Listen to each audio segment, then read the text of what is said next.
24 horas. Central.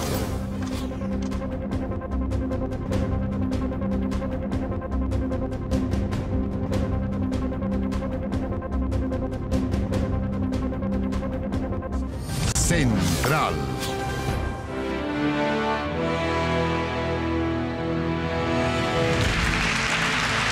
La suerte, el destino y la ley presidir esta primera reunión. Y hoy asumen ustedes una tarea que ha sido encomendada por el pueblo de Chile y por su historia. Llamamos a don Aligüén Antileo Navarrete. Quedáis incorporados a la sala del Consejo Constitucional. Mucho honor. El resultado de la votación: Aldo Valle, 17 votos, y por la señora Beatriz Evia, 33 votos. Con toda la pluralidad, creo yo, necesitamos, con todo el respeto, con toda la solemnidad. Si ponemos a las personas y a Chile por delante y actuamos con seriedad, este proceso puede ser exitoso.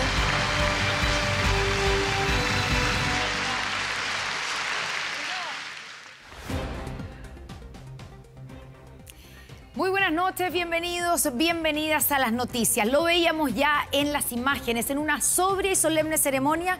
Hoy se instaló finalmente el Consejo Constitucional. Con la ausencia de Aldo Sangüesa fueron finalmente 50 los consejeros que aceptaron su cargo en una inauguración a la que asistieron los tres poderes del Estado. Claro, tendrán 5 meses a partir de ahora para redactar un nuevo proyecto de constitución sobre la base del anteproyecto que la Comisión de Expertos entregó hoy a esta mesa directiva. En su intervención, el presidente Boric los llamó a trabajar en un texto donde quepan todos y dijo que le haría bien al país cerrar este ciclo.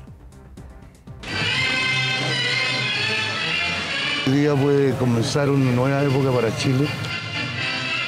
Todas las expectativas positivas.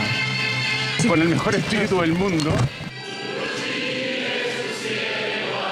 Comenzó el llamado Pleno Cero, sesión inaugural del Consejo Constitucional marcado por el orden, los símbolos republicanos presentes y la solemnidad.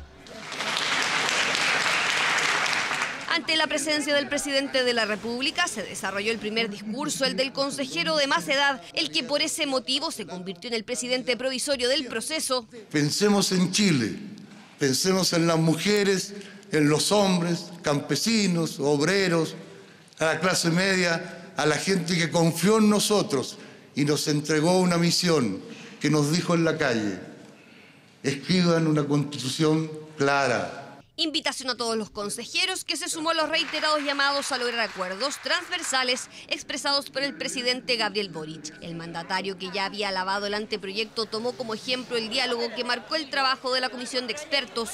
Este proceso, a lo largo de nuestra historia, que es larga, espero que logre acercar además a las personas, a la ciudadanía, a la política, que ponga de relevancia la importancia de poder discutir entre quienes pensamos distinto y llegar a acuerdos por el bien de nuestro país. Cumplir el mandato que la ciudadanía nos dio, que es buscar los acuerdos mínimos razonables que permitan entregar una propuesta. La voluntad de todos los consejeros se ve manifestada también en este acto tan republicano, tan formal y tan distinto a lo que fue la Comisión Constituyente anterior.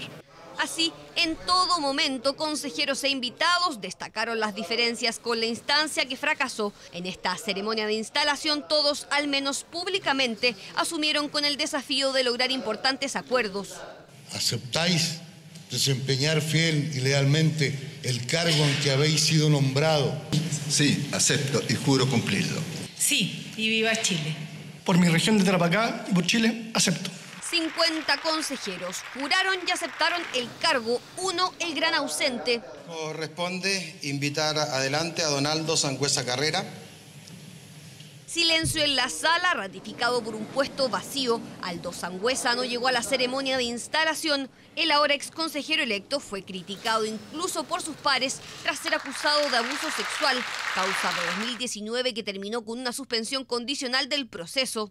La primera decisión de los consejeros llegaría minutos más tarde. Lápiz y papel, voto a voto, se eligió la nueva mesa que será liderada por un consejero ligado al PS como vicepresidente y una consejera del Partido Republicano que se convirtió en la presidenta de la instancia. El resultado de la votación nos dice que por el señor Aldo Valle se han emitido 17 votos y por la señora Beatriz Evia 33 votos. 5 meses que espero no sean un capítulo adicional en esta larga y compleja serie, sino que se conviertan en el capítulo final de esta crisis. La crisis que nos tocó enfrentar como generación y que necesita de un buen desenlace. Toda nuestra voluntad, todo nuestro esfuerzo para que tengamos una deliberación edificante. Hasta este martes, Ninochka Payauna era la carta a presidir la mesa, pero su nombre no generó unanimidad en Chile Seguro tras conocerse una causa de hurto que protagonizó cuando era adolescente. ¿Cómo quedó finalmente con la bajada de su candidatura? Obedece una reflexión personal que ella tomó pensando en el bien de Chile. A partir de lo que fue su experiencia desde que se supo que ella podía ser la nominada como candidata a presidir el Consejo, sufrió una serie de circunstancias que en lo personal y lo familiar proyectó a la posibilidad de ser la presidenta de la mesa y decidió que eso no era lo mejor para Chile. Este es un punto de prensa institucional, por lo que no me corresponde referirme a materias que pueden corresponder a un partido u otro. La presidenta electa prefirió no referirse a la polémica que antecedió su llegada. El foco está puesto ahora en los desafíos que vienen. El segundo de la semana será buscar el acuerdo para las presidencias de las 4 subcomisiones del proceso. Todas quedarían en manos de la oposición. Esa es una noticia en desarrollo. Yo veo muy buenos nombres, tanto en Chile Vamos como en Republicano, para presidir las distintas comisiones. Esas definiciones serán claves para empezar a analizar el anteproyecto de nueva constitución que los expertos entregaron al Consejo. Misión de los recién llegados que liderarán la discusión de los próximos 5 meses. Debate en donde este edificio vuelve a ser protagonista, esta vez del segundo proceso constitucional que recién comienza. Bueno, importante, Constanza, y ustedes en su casa, que revisemos la composición del nuevo Consejo Constitucional. Son 22 los consejeros del Partido Republicano. Recordemos que fueron 23 electos, sí, pero ya se dijo que Aldo Sangüesa no llegó hoy día y se da por renunciado. Son 16 del bloque oficialista de Unidad para Chile, 11 de Chile Vamos y un escaño de pueblos originarios para totalizar 50. Bueno, recordemos que el quórum requerido para aprobar las normas constitucionales es de 3/5, es decir, de 30 consejeros, con eso se aprueban las normas.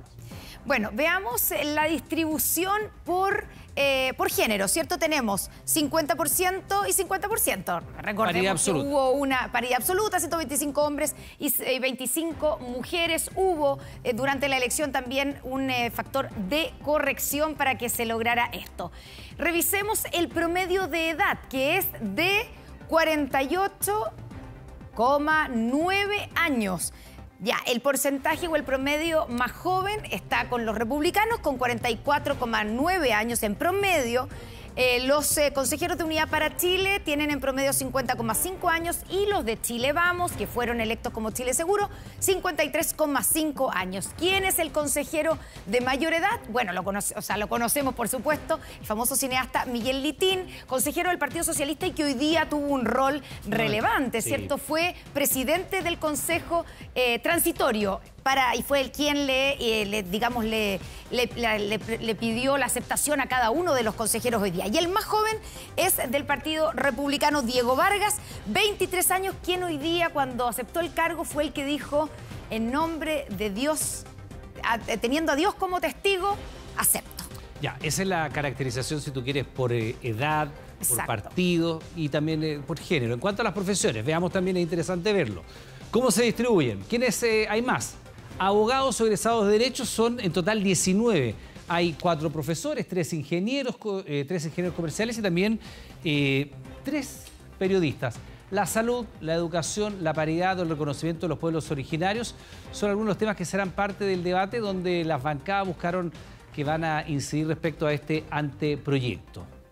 Bueno, un trabajo que se dará en compañía de los expertos también. No es que el Consejo de Expertos termine su tarea, ¿cierto? Sino que van a seguir trabajando, van a tener voz, pero no voto, van a acompañar este proceso y hoy día estuvieron presentes entregando este anteproyecto en el que trabajaron y van a tener, yo le preguntaba hoy día a Verónica Undurraga, van a tener que asistir a cada una de las sesiones de los consejeros constitucionales. Lo vemos en el siguiente informe.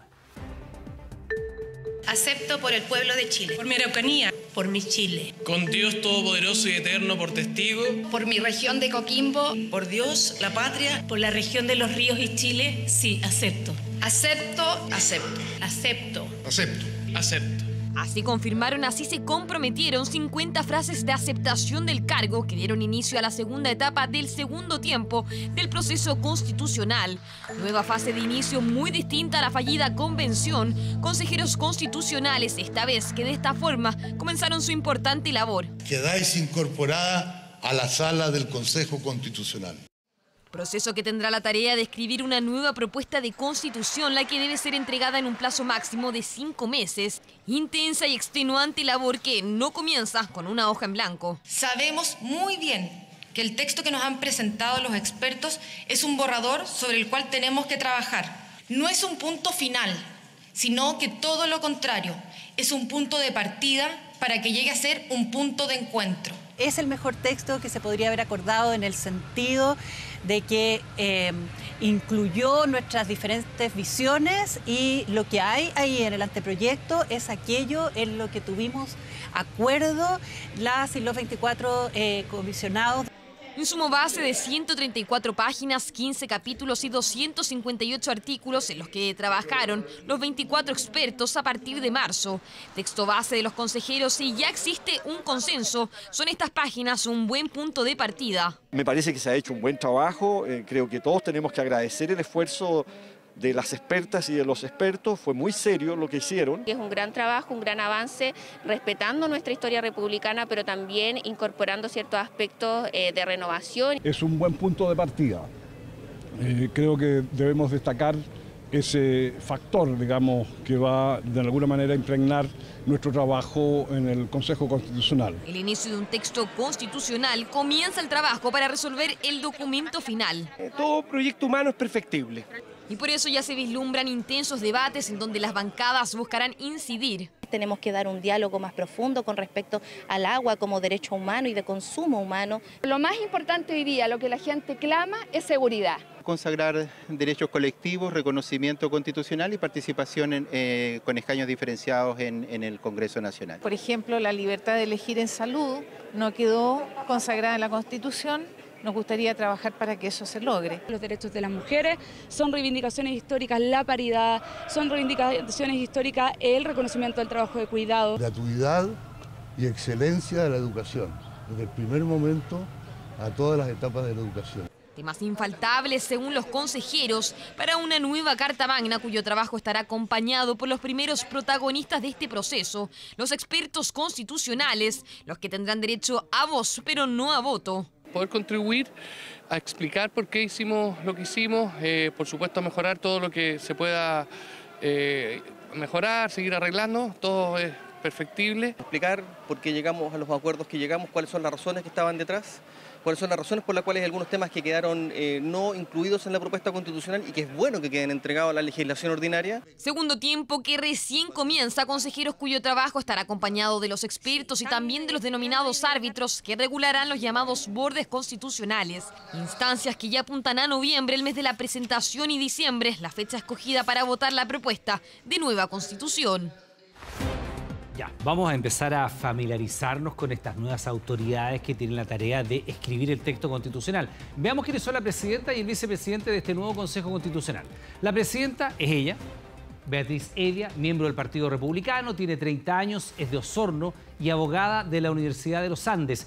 Entre el año 2018 y el año 2021 fue asesora parlamentaria del diputado Harry Jürgensen. Fue asesora del Ministerio de Economía con Lucas Palacios entre 2021 y 2022 y luego volvió a sus labores en el Parlamento el año 2022. ha sido encargada internacional del Centro de Estudios Ideas Republicanas. Con el 23,3% de los votos fue elegida como la primera mayoría como consejera por la región de Los Lagos. Eso en el caso de la presidenta. En el caso del vicepresidente, lo vemos de inmediato. Aldo Valle, independiente, cercano al Partido Socialista. Tiene 67 años, nació en Tiltil y además ha desarrollado la mayor parte, usted probablemente lo ha conocido por eso, la mayor parte de su vida académica y política en la región de Valparaíso. Es abogado de la Universidad de Valparaíso, es además doctor en Derecho Público y Filosofía Jurídica de la Universidad Autónoma de Madrid y fue rector de la Universidad de Valparaíso entre el año 2008 y el 2020. Fue elegido consejero por la región de Valparaíso con un 6,37% de los sufragios. Ahora. Y nos vamos al Congreso porque por 48 votos a favor, 63 en contra y 3 abstenciones, la Cámara de Diputadas y Diputados rechazó la idea de legislar sobre un sexto retiro de fondos de pensiones. Desde el Congreso en Valparaíso, Kevin Felgueras nos cuenta los detalles de esta jornada. Kevin, ¿cómo estás? Buenas noches. ¿Cómo estás, Connie? Muy buenas noches. Una ajetreada jornada acá en el Congreso Nacional que termina con el resultado previsible, algo que ya veníamos hablando en las jornadas anteriores. Se rechaza esta nueva idea de legislar un retiro de fondos previsionales. Hablamos del sexto retiro que no logra llegar a buen puerto. Faltaron 41 votos para que se obtuviera estos 89 necesarios para que se aprobara la idea de legislar y siguiera su camino legislativo. Hubo palabras del ministro de Hacienda, Mario Marcel, quien celebra finalmente que se haya rechazado y que finalmente también exista una veda de este debate. Lo revisamos. Hacer que las personas se gasten sus ahorros no es una ayuda. Si se hubiera producido este retiro, 5 millones de personas habrían quedado sin fondos de pensiones. Si se hubiera producido este retiro, la inflación habría crecido en nuestras estimaciones cerca de 10 puntos porcentuales. No se le puede pedir a un maestro que venda sus herramientas de trabajo para hacerse cargo de sus problemas. Así partía su punto de prensa el ministro de Hacienda, Mario Marcel, haciendo referencia a que los trabajadores no tienen que pagar con sus propios ahorros los problemas de los que el Estado se tiene que ir haciendo cargo. Acá pasó de todo durante esta jornada. Hubo una nueva revisión de este proyecto de ley en la Comisión de Constitución de la Cámara de Diputadas y Diputados porque no había un texto, luego que ayer se rechazara en general esta iniciativa. Al interior de la sala de la Cámara de Diputadas y Diputados, cuando ni siquiera se había cumplido la hora, se pidió el cierre del debate, se aprobó el cierre del debate y luego llegó la votación de inmediato de esta iniciativa que no logra los votos necesarios para ser aprobada en general y por lo tanto se archiva y no se puede volver a discutir en un año más un nuevo retiro de fondos previsionales. Esto ha generado controversia, incluso algunos adelantan que podrían censurar a la mesa que encabeza el diputado Vlado Mirosevich. Revisamos reacciones de los parlamentarios ante este rechazo del sexto retiro de fondos previsionales. Que exijamos la censura de la mesa, porque el presidente de esta Cámara impidió el debate, manipuló la votación. Y uno no puede además dejar de manifestar la molestia profunda por el cierre del debate. Lo menos que podemos hacer como Congreso es cerrarnos a discutir este tema que es tan relevante para la ciudadanía. Me parece que eso no corresponde. Nosotros esperamos que esta situación se pueda enmendar en el futuro. El ministro Marcel nos mostró cómo un nuevo retiro a las personas de la clase media no les iba a significar ningún beneficio, sino que iban a hacer más la carga de la inflación y solo iba a beneficiar a las personas de altos patrimonios que tienen altos recursos en sus cuentas de capitalización individual. Que quienes tienen que dar explicaciones son los parlamentarios de gobierno y el propio gobierno hicieron campaña con los retiros y resulta que ahora descubren que los retiros son perjudiciales y generan inflación. Hubo votos del oficialismo a favor de esta iniciativa. De todas maneras, esto no logra llegar a los 89 votos necesarios para ser aprobado. Se archiva el sexto retiro y de aquí a un año más, es decir, al 7 de junio del año 2024, no se podrá debatir ningún proyecto, aunque se ingresen proyectos sobre retiros de fondos previsionales. Connie, Iván. Claro, se entra en una especie de veda, ¿cierto?, con este tema por haber sido rechazada la idea de legislar. Kevin Felgueras, muchas gracias por el informe. Buenas noches. Chao, que estén bien. Un verdadero desafío para Trump. Así ha sido catalogado el nuevo candidato que aspira a la Casa Blanca. Estamos hablando de Mike Pence, el ex vicepresidente del propio Donald Trump, quien se suma de esta manera a los ahora 10 republicanos que buscan la presidencia de Estados Unidos y se enfrentará en las papeletas a quien alguna vez fuera su jefe. Ante Dios y mi familia, anuncio que me postulo para presidente de los Estados Unidos de América. Cristiano, conservador y republicano. Así se presenta el ex vicepresidente de Donald Trump, Mike Pence, ahora candidato oficial a la presidencia de Estados Unidos. Podemos cambiar este país, pero tiempos diferentes exigen un liderazgo diferente. En un video de poco menos de 3 minutos, el republicano Mike Pence anunció en el día de su cumpleaños sus intenciones de llegar a la Casa Blanca, pero esta vez como presidente. Video al que se suma su primer acto de campaña en el estado de Iowa, lugar clave ya que es el primer estado en el que se enfrentará al resto de los candidatos republicanos. El presidente Trump exigió que eligiera entre él y la Constitución. Ahora los votantes se enfrentarán a la misma elección. Yo elegí la Constitución. Y es que su principal rival en esta carrera será justamente Donald Trump, ya que Mike Pence quedará inscrito en la historia moderna de Estados Unidos como el primer ex vicepresidente, que se lanza a competir contra quien fue su jefe por la nominación de su partido. Pence es una figura que parece ser como el anti-Trump. A pesar de que fue su vicepresidente por 4 años, se ha distinguido por ser un tipo serio, conservador, a la antigua, no al estilo de Trump, menos disruptivo, más posible de llegar a acuerdos con él. Pence corre con ventaja política frente a otros candidatos republicanos. Comenzó como congresista y gobernador de Indiana, pero su popularidad aumentó exponencialmente cuando trabajó durante 4 años de la mano de Donald Trump. Espero que Mike Pence cumpla con nosotros. Debo decirles que espero que nuestro gran vicepresidente cumpla con nosotros. Es un gran tipo. Palabras que pasaron al olvido en cosa de días, cuando la relación entre ambos llegó a su punto más tenso. Pence se distanció y enfrentó a Donald Trump cuando intentó revocar el resultado de las elecciones presidenciales de 2020. Escuché esta semana que el presidente Trump dijo que tenía derecho a revocar las elecciones. El presidente Trump está equivocado.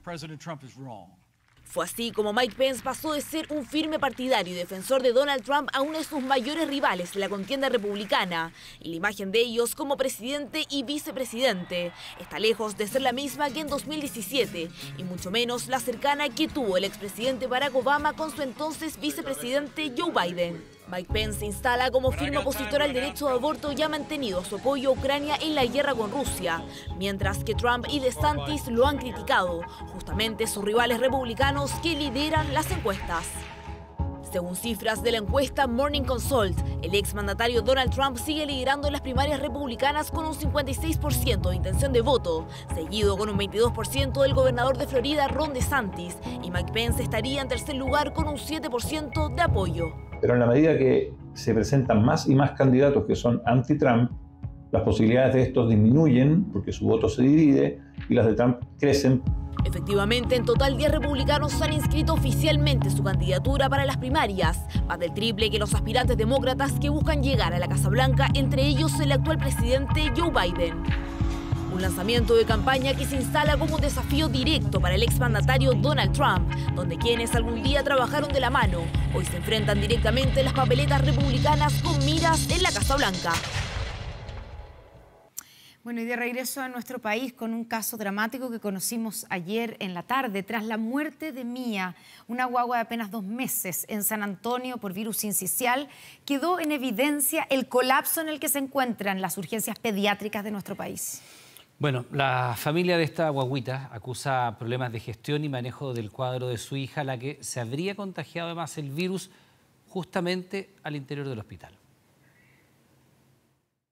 Bueno, en el caso de esta niña la verdad es que el cuadro era muy grave y aun que hubiese habido una posibilidad de traslado, era difícil que hubiera sobrevivido.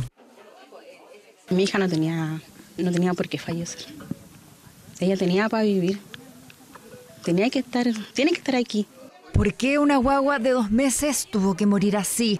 Para sus papás, las últimas horas de Mía son clave para entenderlo. Decidimos llevar a nuestra bebé porque tenía una tos, nada más grave. La llevamos el sábado y donde prácticamente lo que ellos iban realizando, nuestra bebé se fue agravando hasta perder la vida.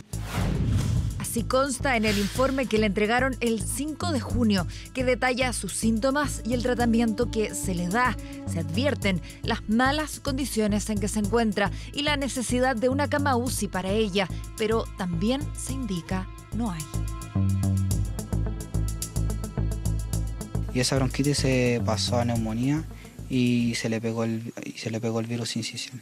Yo creo que es sumamente responsabilidad de ellos porque los niños con este virus tienen que ser aislados y nuestra bebé fue metida a una sala donde había niños con este virus. Se ordena su traslado al Hospital Van Buren, pero tampoco hay cama disponible para Mía. La unidad centralizada de gestión de camas críticas no encontró tampoco disponibilidad en el resto de su región ni en las ciudades cercanas. Santiago y Rancagua deciden enviarla a Arica. El cupo más rápido para poder habilitar en ese momento en que se solicitó el traslado era el que se le asignó y se empezaron a gestionar esos traslados. Sin embargo, dada la gravedad del cuadro, no alcanzó a realizar ningún movimiento asociado con esto. Firmé 2 traslados. 2 veces me hicieron firmar el traslado de la niña a Arica. No había ambulancia. Nunca llegó la ambulancia. Acá no había. La familia plantea que hubo errores y demoras que se podrían haber evitado. Que aquí decía que nosotros en ningún momento tuvimos opción a cama. Aquí dice clarito el papel que me entregó, porque yo pedí este informe antes que la niña se agravara, antes que la entubara. No hubo una coordinación entre la persona que pide las camas de un hospital a otro. Faltó. Fue por una gestión ineficiente para su traslado, con una coordinación inoportuna desde el nivel central de redes asistenciales a través de la unidad de gestión de camas y debido a una falta de planificación en cuanto a la reconversión de camas. ¿Por qué no se usó una de las 2 camas que sí habrían estado disponibles en la región de Valparaíso? Son subidos a una plataforma, primero intentan en la red local y evidentemente que su hospital base en ese momento para la posibilidad de cupo, situación que en ese momento de manera inmediata no se tenía. Tienen la información de las clínicas que le reportaron a la unidad de gestión de camas críticas y que en ese momento que se pidió la cama no tenían y la cama más oportuna era aquella a la cual fue destinada. Preocupante. Porque igual uno tiene que tener en los hospitales todas las camas para los infantes. Me pongo en el lugar de la mamá o del papá de ellos, porque tengo a mi hija acá. Preocupante, terrible que un bebé tenga que morir por falta de una cama. ¿O el sistema colapsó o algo falló? Interrogantes que buscan aclarar en el Congreso. 62 diputados y diputadas firmaron la solicitud para una sesión especial tras la muerte de Mía. Centran sus críticas en la gestión del subsecretario de Redes, Fernando Arauz. Y el Ministerio de Salud no ha estado a la altura. Así que yo llamo a sincerar las cifras y por lo tanto a sincerar sus responsabilidades también. Estamos pidiendo claramente la salida de los subsecretarios. Yo respaldo la gestión de toda la subsecretaría. Yo debo decir que además todos los cargos, la subsecretaría y los cargos de ministros siempre están en evaluación y están en evaluación por el presidente de la República. Debate al que se siguen sumando antecedentes, otros más. Aportará la investigación interna que ya se anunció y que se hará en el Hospital Claudio Vicuña de San Antonio para esclarecer eventuales responsabilidades. Nada, en todo caso, que termine con el dolor de una familia que acusa ser víctima de un sistema que no respondió a tiempo y que les quitó a Mía. Bueno, es evidente la conmoción, la preocupación que ha generado la muerte de esta guagüita. 3 meses, ¿no?, en el Hospital San Antonio. Luego, esto podría naturalmente a que la familia sea la que no pudo ser atendida por falta de camas. El MinSal informó hoy que la ocupación de camas críticas infantiles en el país están ahora, se lo preguntábamos a la ministra recién, 95%. Bueno, ¿cuál es la situación de las clínicas, por ejemplo, en la región metropolitana, que es uno de los lugares donde a los que no se pudo trasladar, ¿cierto?, a Mía durante el fin de semana, porque supuestamente no había camas disponibles? Yesenia Ayamet nos cuenta. Yesenia, ¿cómo estás? Muy buenas noches. Hola Connie, hola Iván, muy buenas noches. Escuchábamos ya en la nota de Josefa Bustos la situación en crítica que terminó con la vida de la pequeña Mía de tan solo 3 meses. Ya lo mencionaban ustedes, estamos acá en la clínica Indisa con el doctor Leonardo Ristori, el jefe de urgencias de la clínica Indisa de Providencia y Maipú, que nos va a dar mayores detalles sobre la situación que se vive actualmente en los distintos centros que tiene la clínica Indisa. Doctor, muy buenas noches. Primero, agradecerle estar con nosotros el día de hoy y preguntarle cuál es la situación que se está viviendo hoy al interior de la clínica Indisa en cuanto a la ocupación de camas infantiles críticas, camas críticas infantiles. Buenas noches, un gusto saludarlos. Efectivamente, la clínica, al igual que otros servicios hospitalarios, tiene una altísima ocupación de camas. Esto es bastante dinámico. Yo diría que en este minuto probablemente tenemos un 100% de nuestras camas infantiles ocupadas, a pesar que la clínica aumentó de 37 camas de dotación a 60 camas en funcionamiento en este minuto. Efectivamente las tenemos ocupadas y eso hace que muchos niños todavía los tengamos en el box de urgencia recibiendo el tratamiento que necesitan. Esto, por supuesto, hace que la atención de urgencia sea más lenta y tenemos que priorizar en los casos más graves. Pero hasta este momento estamos dando respuesta a lo que la población nos está pidiendo en la clínica. O sea, es un 100% de ocupación de camas, para que se entienda. O sea, si hoy se quisiera hacer un traslado a la clínica Indisa desde, como fue el caso de Mía, desde San Antonio, eso no podría realizarse en este minuto, tomando en consideración lo que usted nos dice, que es una situación dinámica. En este minuto no podríamos recibir un niño que tenga una condición crítica, ¿ya? Pero si llega a nuestras dependencias espontáneamente un niño y lo vemos en una condición crítica, lo vamos a atender en el box de reanimación o lo vamos a atender en alguno de los boxes de atención, aunque sea de los boxes de atención de adultos, etcétera. O sea, la atención de niños que estén en una situación muy crítica la vamos a dar, probablemente no en las condiciones óptimas, pero la vamos a dar en sus primeras horas hasta que efectivamente el traslado de un chico que ya ha superado su gravedad nos permita subirlo al servicio a la unidad de paciente crítico. Doctor, consultarle también por esta situación, este convenio público-privado que se genera, que ya lo habíamos visto para la pandemia del COVID-19. ¿Cómo ha funcionado acá en la clínica? ¿Se han recibido pacientes de otras regiones del país o de otros centros asistenciales? Sí, nosotros permanentemente, la unidad de gestión centralizada de camas, que tiene un catastro de las camas disponibles, tiene un contacto diario con las enfermeras residentes de la clínica, que son las encargadas de dar las camas, y en ese sentido estamos siempre pendientes de que poder recibir un paciente que nos trasladen. No siempre es posible, porque la ocupación nuestra también es muy alta, pero teniendo la disponibilidad, nunca nos hemos hecho problema en recibir chicos del ministerio, digamos, beneficiarios del ministerio. Doctor, no sé, Yesenia, no sé si nos escucha el doctor Ristori. Le van a preguntar de... Doctor, buenas noches. Sí, Iván, lo está escuchando. Gracias. Iván, lo escucho muy bien. Buenas noches. Buenas noches, doctor. Un gusto volver a hablar con usted, primero que nada. La ministra de Salud nos decía hace instante nomás en una entrevista en el canal de cable que la situación actual era 95% en la región metropolitana y que la información a propósito de este caso tan lamentable de esta guaguita de 3 meses de Mía, en el momento en que se hace la evaluación cuando ella estaba ya en condición crítica, era que no había camas disponibles ni en Santiago, ni en Rancagua, ni en Valparaíso, cuestión que es puesta en duda por el Colegio Médico de la zona. Yo le pregunto a usted, durante el fin de semana, durante estos últimos días, ¿en la clínica Indisa han estado permanentemente al 100% sin camas críticas o al ser esta una situación dinámica, por ejemplo, ayer o antes de ayer o el día anterior había alguna posibilidad de cama crítica para un lactante? Iván, la verdad es que efectivamente diría que durante el fin de semana y los últimos, 6, 7 días, digamos, nunca hemos dejado de tener niños hospitalizados en los boxes de urgencia, lo que significa que no teníamos camas arriba para poder recibirlos. A veces hemos tenido 15 niños, a veces hemos tenido 4 o 5, de acuerdo a la posibilidad de movimiento de camas. Pero que hayamos tenido ningún niño hospitalizado en los boxes de urgencia no ha ocurrido, lo que nos demuestra que nunca tuvimos una cama disponible para un traslado desde otro centro hospitalario. Ya, y usted que además nos ha explicado cómo funciona el sistema, ¿ustedes recibieron, por ejemplo, durante el fin de semana, no sé si tiene la información, doctor, un llamado para ver si había una cama disponible para trasladar a esta lactante desde el hospital de San Antonio? Permanentemente, Connie, nosotros recibimos llamados varias veces en el día y en la noche de la Unidad de Gestión Centralizada de Camas, averiguando si tenemos o no tenemos cupos disponibles.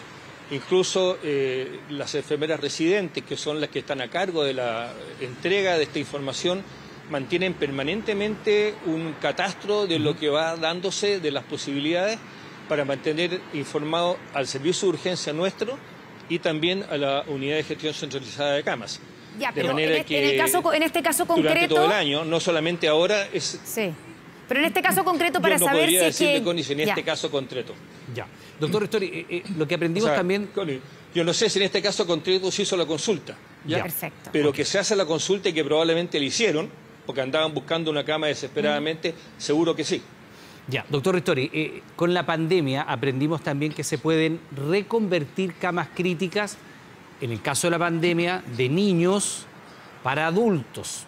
Yo no sé si reconvertir una cama de adulto para niños es igual de complejo y si ante una situación de riesgo vital, que es la que estábamos viendo, ¿se podría haber hecho eso? En su opinión, usted como jefe de urgencias, ¿se puede reconvertir una cama adulta para un niño si es así de crítica la situación?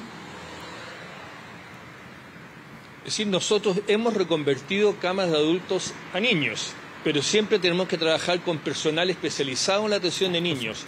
El tema no es la cama ni el equipamiento, el tema es el profesional.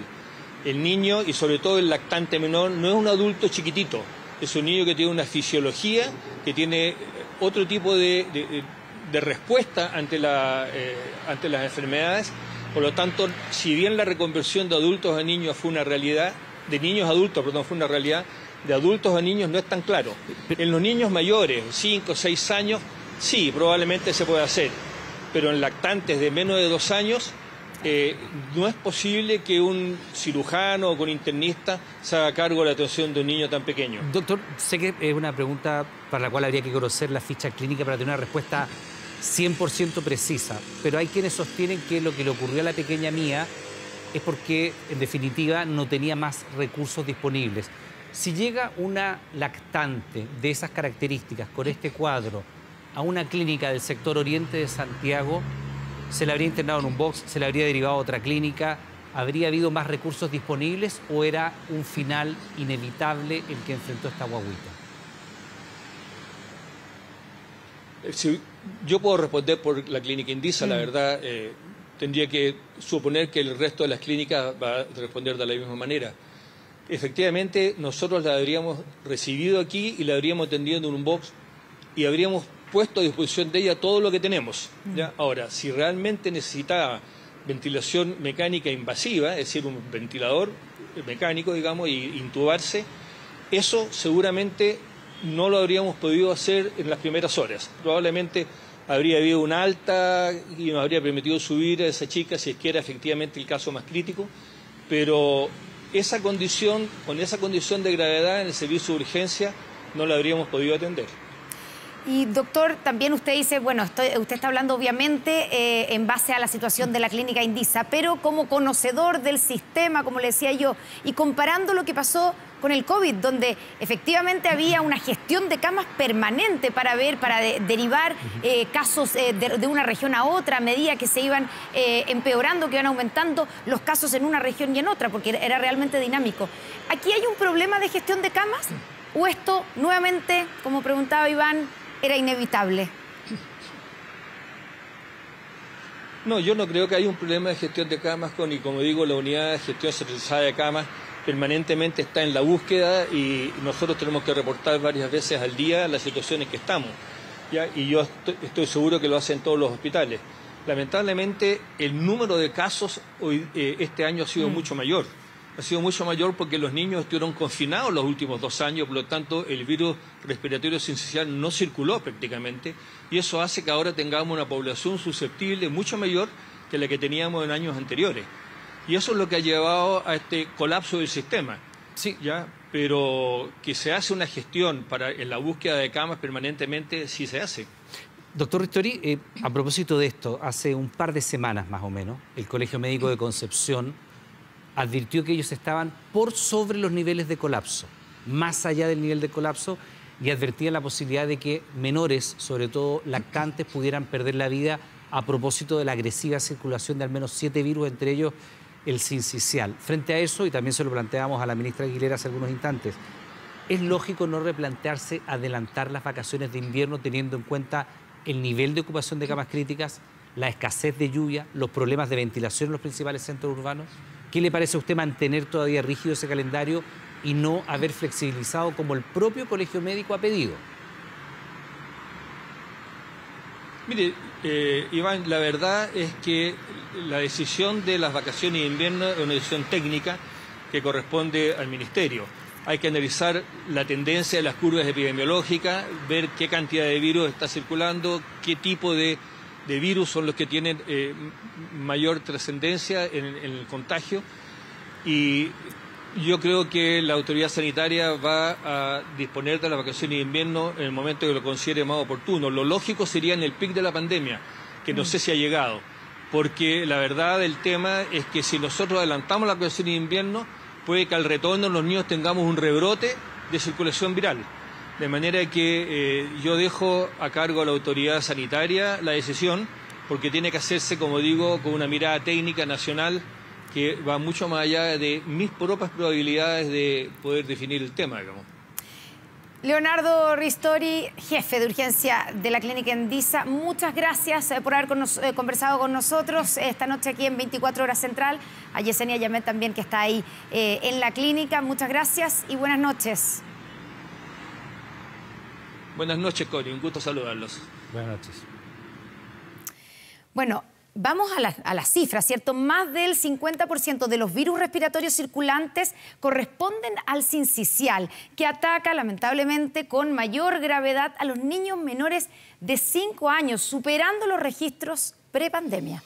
Bueno, claro, es una situación que se ha agravado al afectar a aquellos niños que tras la etapa más álgida del COVID-19 quedaron susceptibles ante precisamente otros virus. De todos los virus que hay en circulación, el sincicial es el que predomina en estos momentos con más de un 50%. Si la primera semana de abril se registraron 52 casos, la semana del 21 al 27 de mayo ese número aumentó a 1.484, es decir, 28 veces más. Y esta primera semana de junio ya se habla de colapso. Los más afectados han sido los lactantes por la gravedad de sus cuadros. Son gemelos. Y primero traje a uno con dificultad respiratoria, tos y fiebre. Le hicieron una serie de exámenes y salió con el virus sincicial, la cual la mayoría de los niños que están acá están por la misma razón. Mi hijo de 7 meses con el virus sincicial, el hospital está colapsado, no da abasto. Están los pasillos con camillas, está por todos lados, hay niños con oxígeno. Todas las medidas de precaución en la casa porque no lo sacamos. Él recién tiene 3 meses, estamos con todas las medidas en la casa, pero suele suceder igual las cosas. El virus respiratorio sincicial redujo al mínimo su circulación durante los años de pandemia para luego volver con fuerza y atacar a una población susceptible que no desarrollaron inmunidad ante este patógeno. Empieza entonces a haber una verdadera puesta al día. Esto era esperable que ocurriera en algún momento, ¿no es cierto? Una puesta al día en que esa mayor cantidad de niños susceptibles ahora sí se está infectando y por eso es que el pic puede llegar a ser mayor que lo que habíamos visto en otras etapas. El BRS se presenta con síntomas leves parecidos a un resfriado, pero a medida que pasan los días surgen otros signos cuando ya es una infección grave que requiere ventilación mecánica. Hay que estar atentos a la fiebre alta, el aleteo nasal, hundimiento de costillas, quejidos al respirar y labios morados. Siempre es un virus que es bien complejo y puede ser bien grave, sobre todo en los niños más pequeños, en especial los menores de 6 meses, los niños que son prematuros o que tienen alguna cardiopatía congénita. Este virus es el que hoy tiene colapsadas a las UCIs pediátricas a lo largo de Chile. En este momento es una situación dramática la que estamos viviendo. Esto ya lo comenzamos a ver hace 3 o 4 semanas. Por ejemplo, que hay lugares donde se ha aumentado 4 veces el número de hospitalizaciones, en lugares, por ejemplo, en Valparaíso. Ellos ya hace 3 semanas estábamos llamando la atención de que se habían duplicado las hospitalizaciones. Es el pic mayor desde que se lleva registro de virus sincicial y eso ha hecho que la estemos pasando mal en la unidad de paciente crítico, con muchos demanda de cama crítica. Este 2023 ya han habido 1.370 hospitalizaciones por virus respiratorios.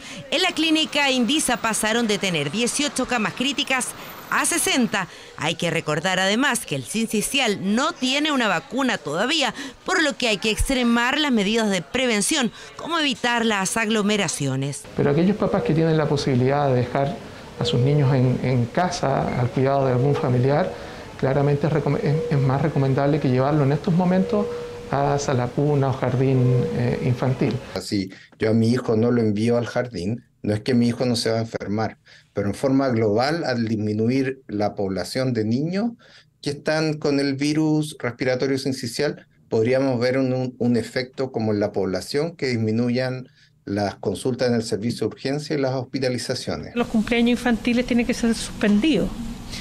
Y los cumpleaños infantiles en estos locales sin ventilación aún más. La población tiene que entender que es una situación de emergencia, que estamos en una situación en la cual no hemos llegado a la última cama, pero si llegamos a la última cama puede fallecer un niño por falta de cupo.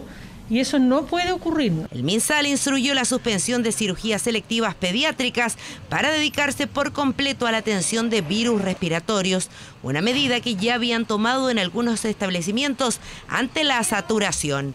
Alta demanda que presiona la red, especialmente en las regiones de Coquimbo, Metropolitana, Valparaíso, Higgins, Ñuble, Maule, Biobío y Araucanía. Hoy todos los esfuerzos de la red tienen que estar en la contingencia respiratoria y por eso hacemos un llamado a los colegas, a los equipos de salud a sumarse a los esfuerzos de esta campaña de invierno para poder responder frente a esta altísima demanda que estamos viviendo. Todo aquello que aprendimos durante pandemia son cuidados que también son útiles frente a esta altísima demanda de la red hospitalaria pediátrica por las infecciones de invierno que este año proliferaron como nunca en otoño.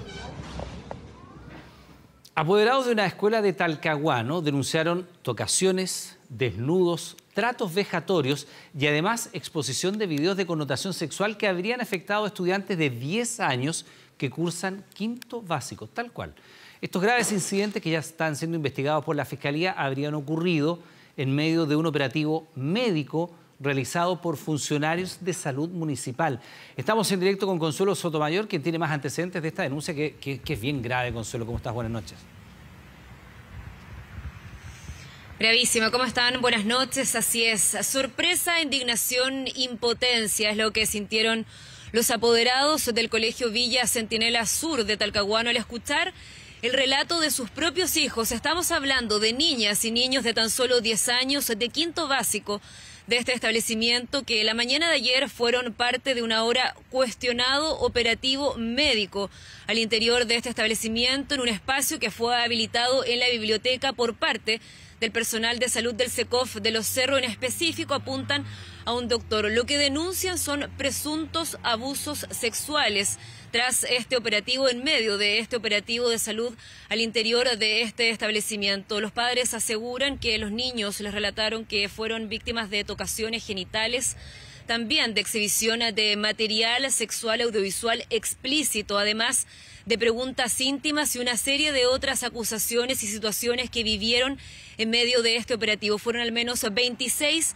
los alumnos y alumnas de quinto básico que fueron sometidos a este operativo de salud al interior de este establecimiento. Lo peor, lo que acusan los padres es que ninguno de ellos fue consultado. A ellos no se les informó, es lo que dicen, no firmaron ningún consentimiento para que sus hijos fueran parte de este operativo de salud. Los niños ahora no quieren volver al colegio y de hecho el día de ayer salieron llorando del establecimiento, es lo que ha generado la impotencia que mantiene movilizada a la comunidad estudiantil de este establecimiento de Los Cerros de Talcahuano. Ellos se han mantenido apostados a las afueras del colegio, están exigiendo medidas concretas, entre ellas la salida de la directora del colegio al no haber informado esta situación y no haber preguntado que se iba a realizar este operativo de salud. Queremos que revisemos parte de un ambiente del relato de estos pequeños y también el momento en que los apoderados increpan a una de las funcionarias de este SECOF, del SECOF de Los Cerros de Talcahuano. Escuchemos.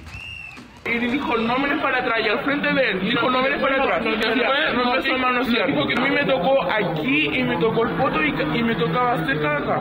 Él le hizo la evaluación física a todos los niños. ¿Por qué dejaron que un hombre le tocara la vagina a una niña? ¿Por qué hicieron eso? No pidieron permiso, no mandaron notificación. Mi hijo es uno de los afectados. Yo me la he llorado toda. Me duele el corazón verle lo que le hicieron. Lo que él me relata de que este supuesto médico lo hace agacharse, le habla bruscamente, bájate los pantalones, le abre sus piernas y le empieza a tocarle lo que es columna, de la columna hacia abajo, le toca su potito. Que le habían sacado la ropa, que la habían tocado, y a los niños le mostraron videos teniendo relaciones sexuales.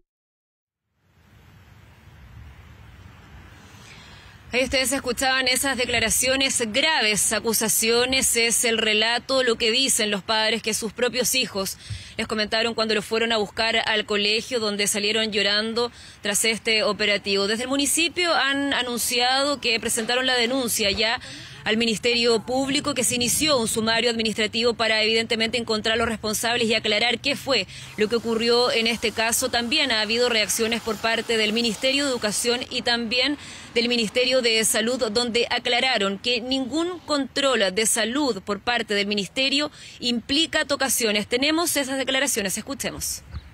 Lo que hizo la municipalidad y de forma particular también la directora del establecimiento fue hacer la denuncia correspondiente, se vinculó a la Oficina de Protección de Derechos de la Infancia, la OPD. En estas materias se hizo la denuncia y por lo tanto el Ministerio Público instruyó la investigación correspondiente a través de la Policía de Investigaciones para estos efectos. ¿Son los sostenedores los responsables de las autorizaciones, lo mismo que los apoderados? Gravísimo, pues gravísimo, absolutamente condenable. Cualquier acción, ¿no es cierto?, que tenga relación con la salud, me imagino yo, es un centro de salud y tiene que ser ejercido con la autorización de los padres. Estoy pidiendo justamente que se investigue porque parece totalmente poco prudente y ciertamente que no hay ninguna actividad del programa del Ministerio que implica tocaciones a los genitales de los adolescentes.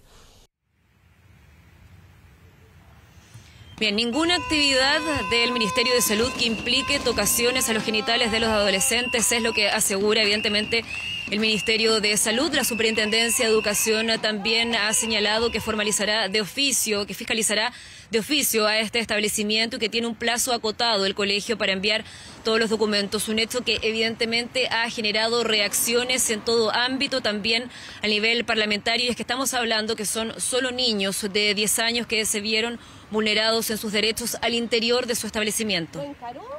Es muy grave lo que tú nos cuentas y el relato de los papás, de las mamás, de los propios niños dan cuenta de aquello. Conversábamos con la ministra Aguilera hace algunos instantes y era muy enfática en señalar que, para que lo sepan, no existe ninguna operación de salud ni de educación que incluya tocaciones a menores. Eso es un delito, eso es un abuso sexual.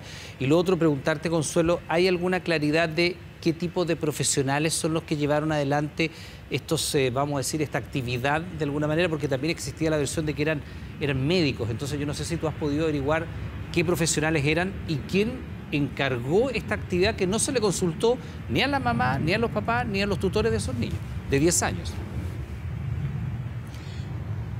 De manera oficial no tenemos certeza de quiénes ingresaron a este establecimiento. Lo cierto es que los mismos apoderados han asegurado que se trató de un operativo de salud donde ingresaron nutricionistas y otros profesionales de la salud, además de este supuesto doctor. Lo que no ha sido aclarado por el Ministerio de Salud es un hecho que se está investigando. Evidentemente, este control preventivo de salud juvenil forma parte, de hecho, del programa del MinSal, pero este control, ya lo decía la ministra, no incluye tocaciones de ningún tipo a los menores, y es que si es que se hace también un operativo al interior del colegio por protocolo, debe ser autorizado y consentido por los padres, y eso no ocurrió. De hecho, lo que ellos están pidiendo es que se aclare ¿qué fue lo que ocurrió? ¿Quién autorizó a ingresar a estos profesionales al interior del establecimiento? ¿Y cómo se gestó este operativo de salud? De acuerdo a lo que ha señalado el alcalde, esto se practica hace ya bastante tiempo. Se realizan estos operativos de salud en coordinación con los establecimientos, pero acá ocurrió esta situación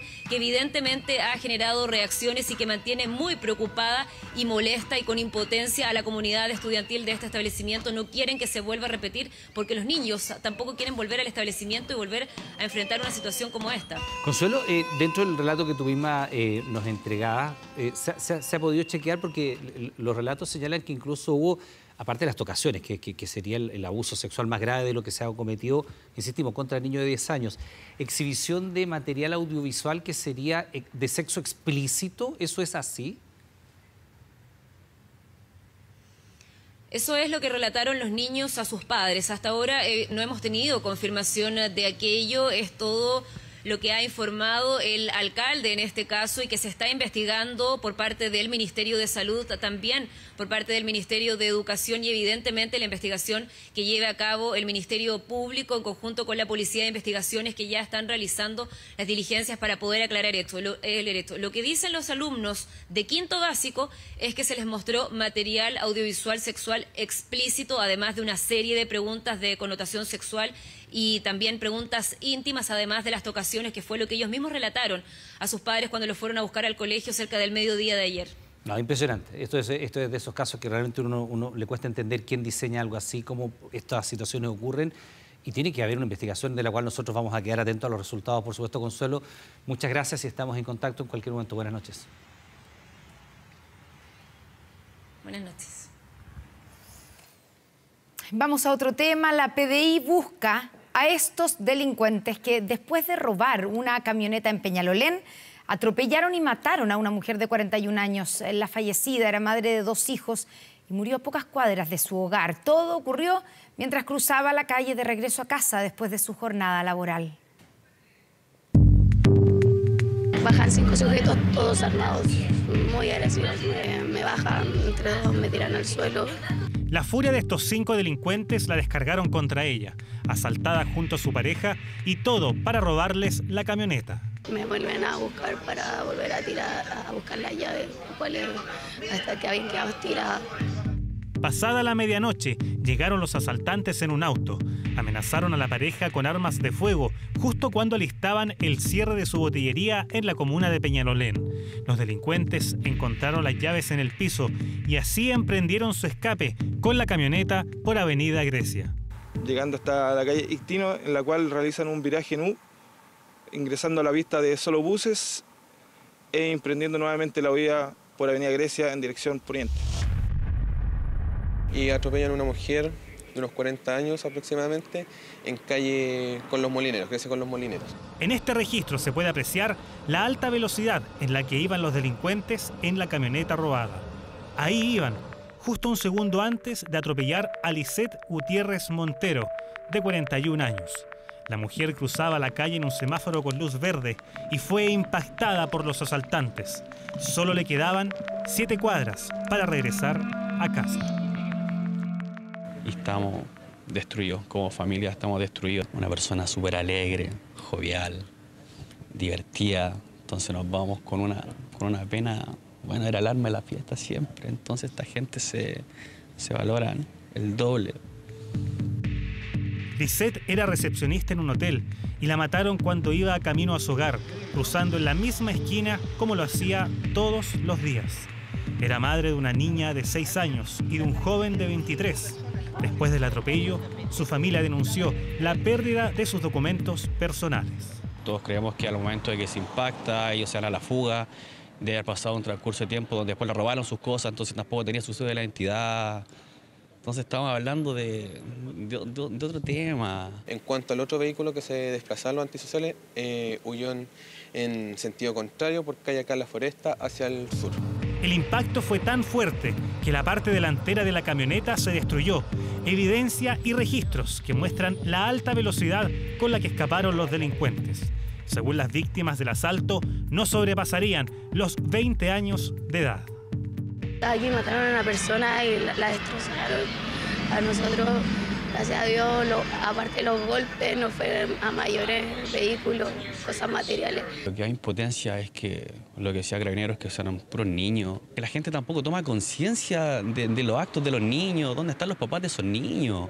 Hemos ofrecido todo nuestro apoyo y colaboración y también señalar que no vamos a descansar para obtener justicia para Lisette. Justicia que esperan llegue pronto, partiendo por encontrar a los delincuentes, quienes aún no aparecen. Pero la camioneta sustraída y el auto de los asaltantes ya tienen encargo por robo y podrían caer en las próximas horas. En menos de una semana, Lisette iba a cumplir 42 años. Vamos a revisar una información que es muy compleja, que ocurre en México, y tiene que prestar atención a las imágenes porque ha generado conmoción la desaparición y brutal asesinato de un grupo de empleados de un supuesto call center controlado por el cartel Jalisco Nueva Generación. Bueno, un hecho al que se suma el escándalo por la ejecución de un grupo de civiles a manos de soldados en ese país. Veamos.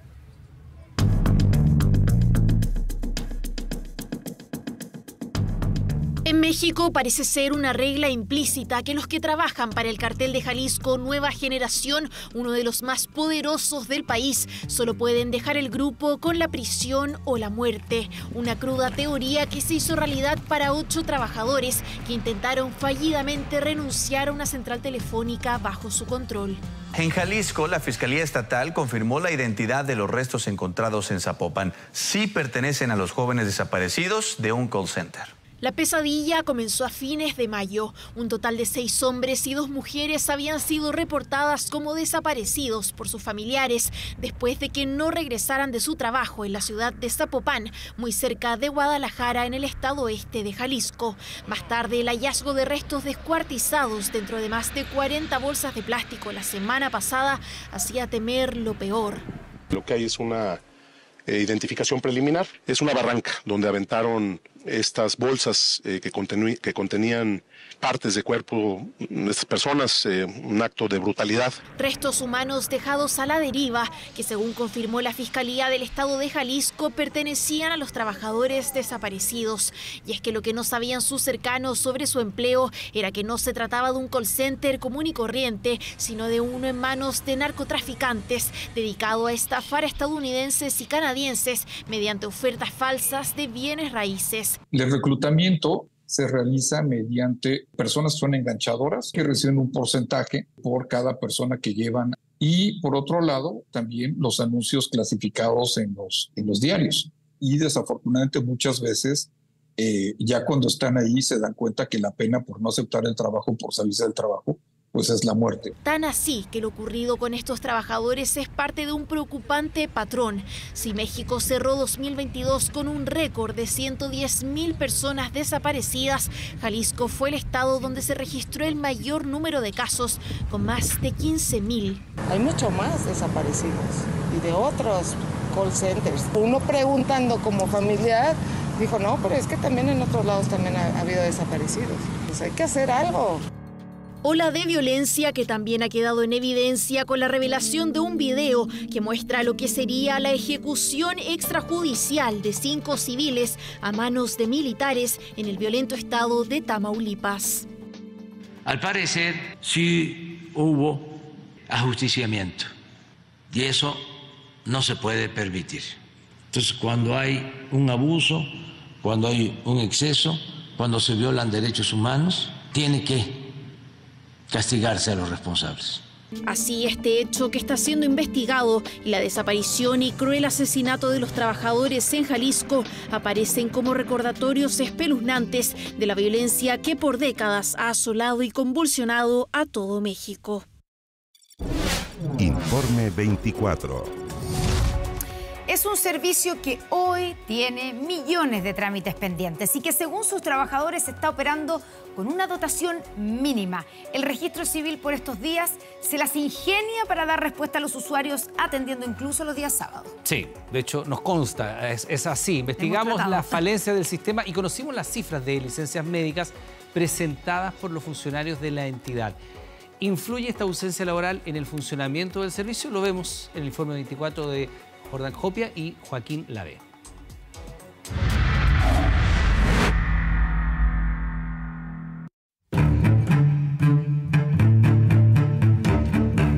Son poco más de las 7:30 de la mañana, día hábil. Vamos rumbo a las oficinas del Registro Civil para conocer en terreno cómo está funcionando este servicio tan demandado por la ciudadanía.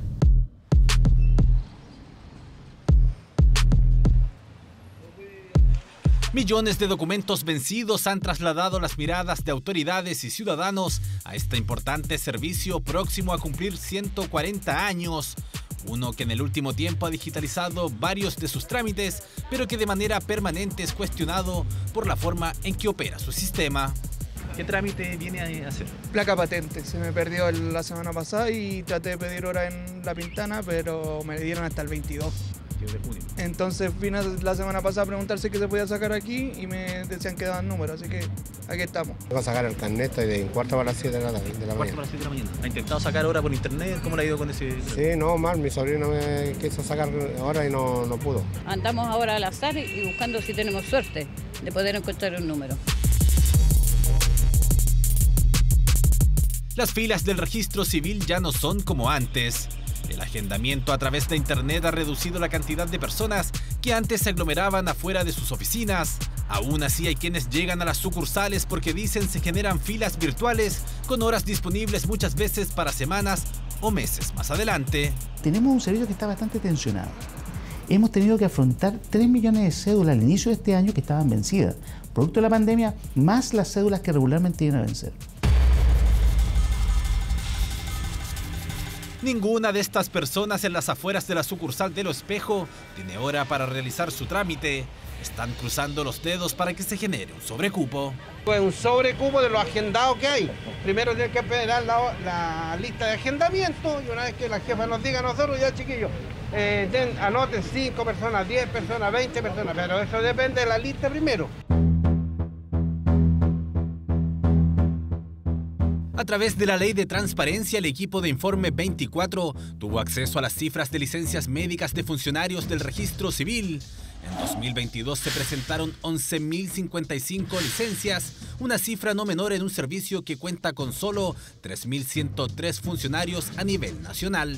Si uno llevara estos números, esta cantidad de licencias que se presentan a la dotación total de funcionarios en el fondo, ¿estamos hablando de qué porcentaje? Estamos hablando de 15, 17%. A abril de este año se han presentado 2.856 licencias. Nos preguntamos, ¿influye este factor en la eficiencia en la atención? Muchas veces atenta contra la calidad de la prestación, contra los tiempos de prestación y finalmente se demoran los trámites. Si a eso le sumamos pandemia, alta migración, tenemos lo que vemos hoy día, que son atochamientos, largas filas, trámites que además colapsan con otros trámites. Salvo 2020, la cantidad de licencias médicas ingresadas al registro civil supera las 8.000 cada año, una problemática a nivel nacional. Si nos fijamos en regiones, por ejemplo en Biobío, que tiene una dotación de 249 funcionarios, el pasado mes de abril se presentaron 55 licencias. En Valparaíso, que cuenta con 257 trabajadores, ese mes las licencias fueron 48. Y en Tarapacá, que tiene apenas 76 empleados públicos, las licencias llegaron a 16. Muchos funcionarios que se han enfermado, que están con licencia, ¿no es cierto? Y eso ha perjudicado también la atención.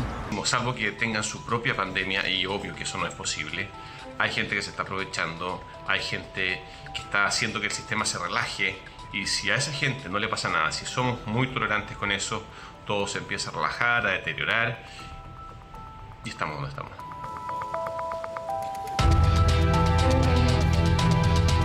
Voy para allá, chiquillos. Vehículo, posición efectiva. Vehículo. ¿Qué es lo que es el trámite, caballero? ¿Están las 2 personas?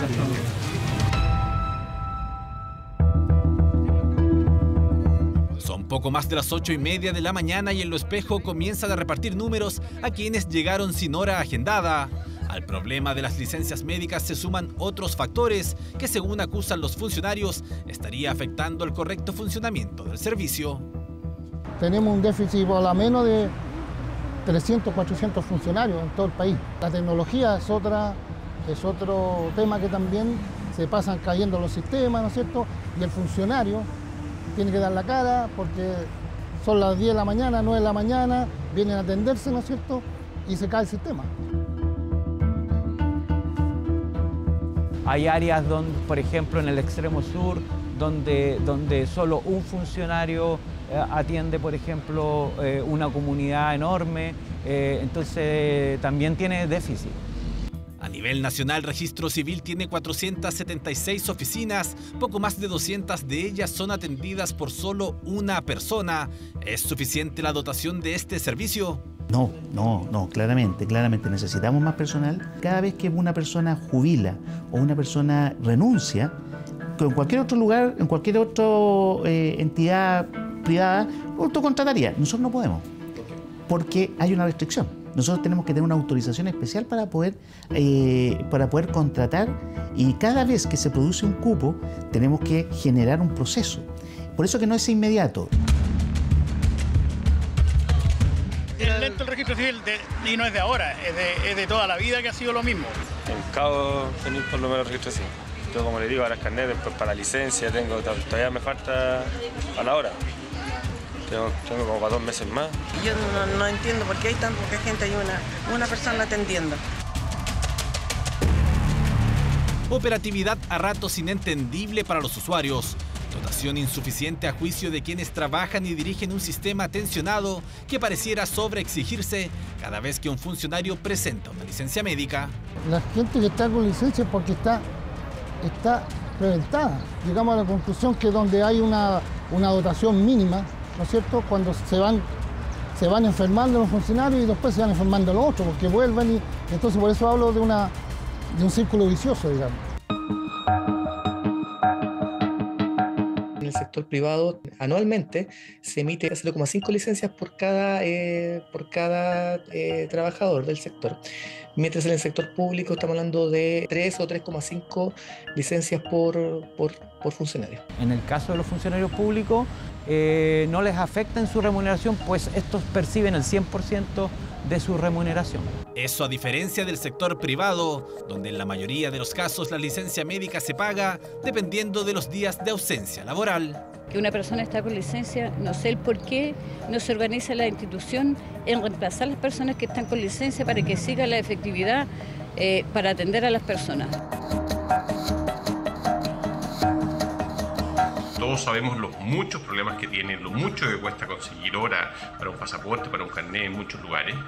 Y esos trabajadores no pueden ser reemplazados porque están con licencia médica. Pero en la práctica, ¿pueden ser reemplazados los funcionarios que están con licencia médica? Cuando tú llegas a una oficina, el que te recibe ese funcionario, solo ellos pueden ser reemplazados. Y eso lo hacemos. Hoy día tenemos más de 200 personas reemplazando a nivel nacional a personas que están con licencia. Solo aquellos que realizan atención al público son reemplazados, indican desde el registro civil. El back office no. ¿Se ve mermado el servicio? El servicio no se merma, no, eso quiero dejarlo muy claro, porque nosotros seguimos prestando servicio, no hemos cerrado oficinas porque hay licencias médicas. Pero no puede reemplazar a todas las personas que tienen. No podemos, pero siempre hay un esfuerzo importante, eso quiero destacarlo, porque por ejemplo las direcciones regionales, en regiones, van los funcionarios, cuando hay una oficina que ha tenido una baja, una unipersonal, va un funcionario de otra oficina a apoyar.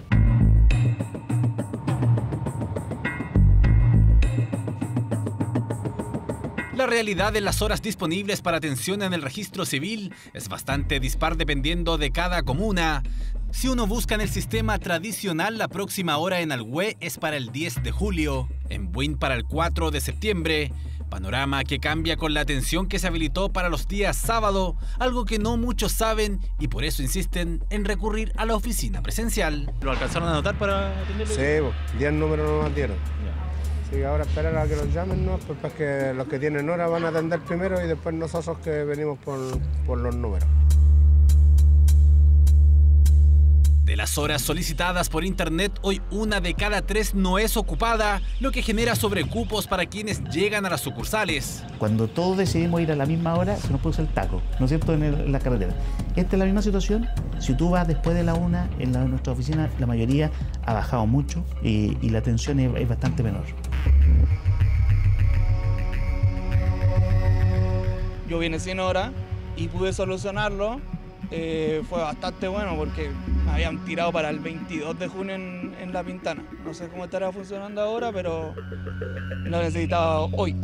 Un sistema que de a poco pareciera ir descomprimiéndose, más aún cuando se descubrió que hasta hace no mucho, Registro Civil tenía más de 500.000 horas congeladas y sin uso. Se abrieron, están disponibles, eso ha permitido bajar.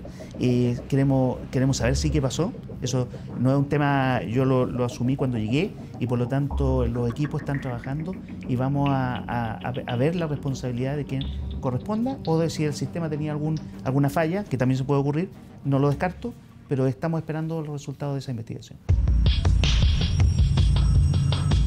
A la fecha de las 3 millones de cédulas pendientes de renovación, la entidad indica se ha logrado reducir la cifra en 1 millón, pero aún queda tarea pendiente.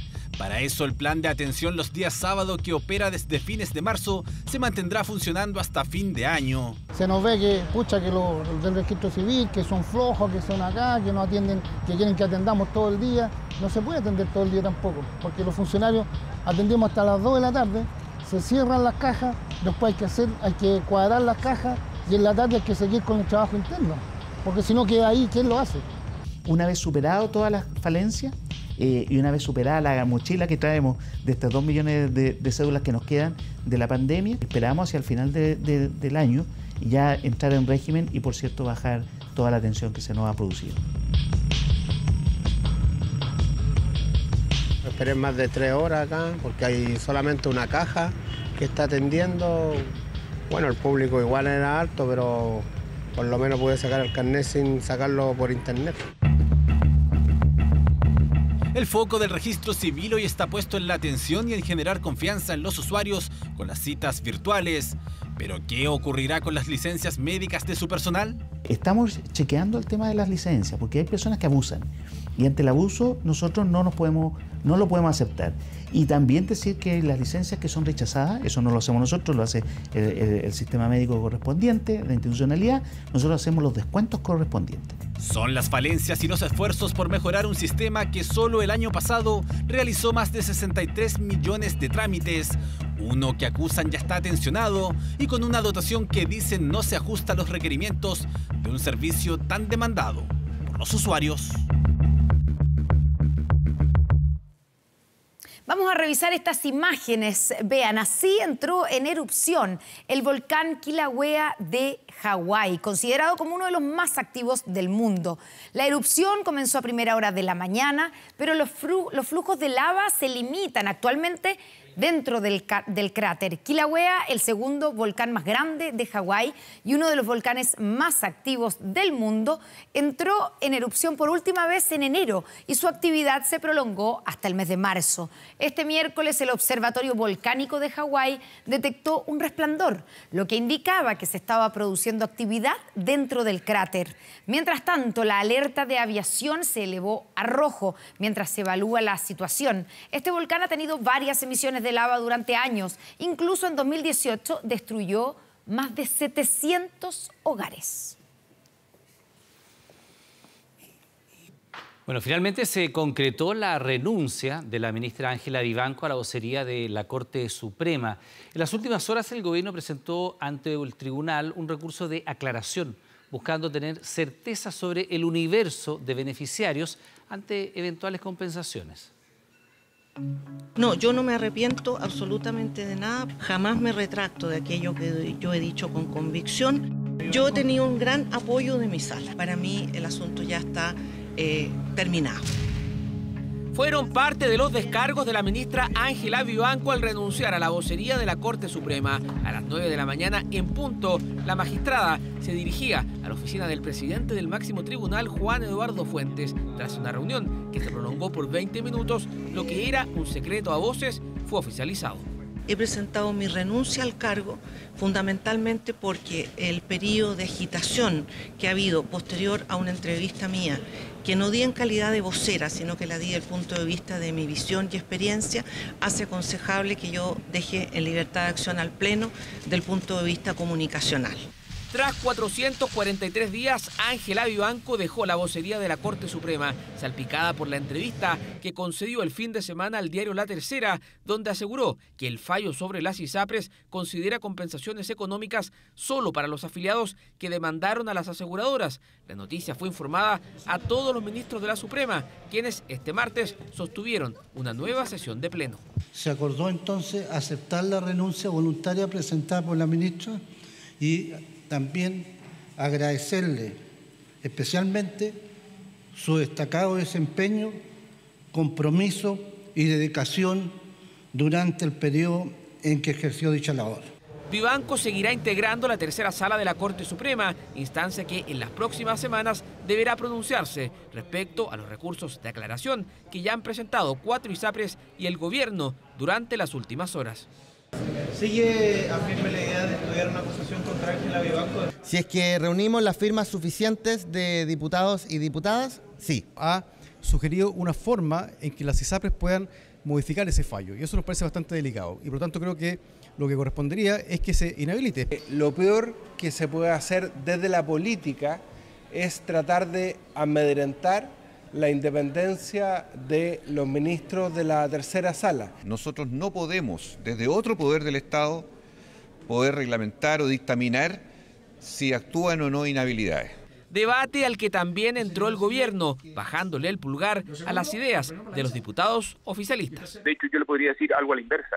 Cuando uno observaba las trayectorias jurisprudenciales, una de las inquietudes que en general había era cómo ella iba a votar los casos de ISAPRE.